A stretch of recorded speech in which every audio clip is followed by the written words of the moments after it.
But what we're seeing now are cataclysmic rain events, record shattering, where we have unprecedented amounts of water coming out of the heavens all at once.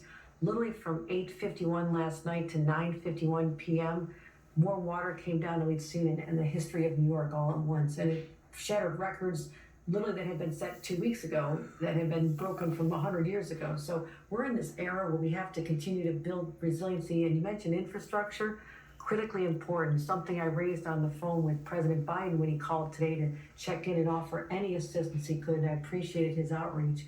But infrastructure in the short term, but long term, we have to look at our streets. It's not just the shoreline anymore, Anderson. It's what's happening in our streets. Higher elevations because of flash floods are now becoming overrun with the water. Then the water, because there's not proper drainage and sewer systems that are antiquated and need repairs, that water is overflowing literally like Niagara Falls down staircases into our subways, compromising the integrity of those systems. So it's been a horrific confluence of events.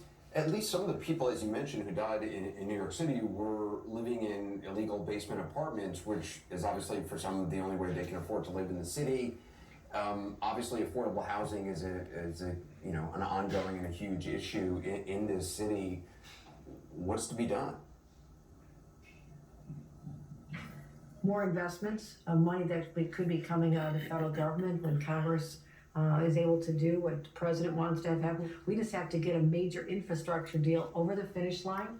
And I know this can be done, and that money will go to cities all over America, but particularly older places like the Northeast, New Jersey, New York, Connecticut, where our systems are more compromised just because of age. And we have no choice. We can't talk about this anymore. We need the money. We'll spend it. We know what we need to do here in the state of New York to build that resiliency. But in the meantime, it was just a nightmare here yesterday. No one ever wants to have to go through the trauma.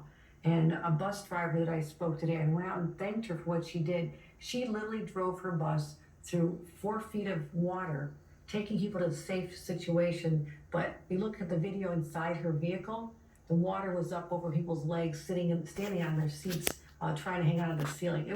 It's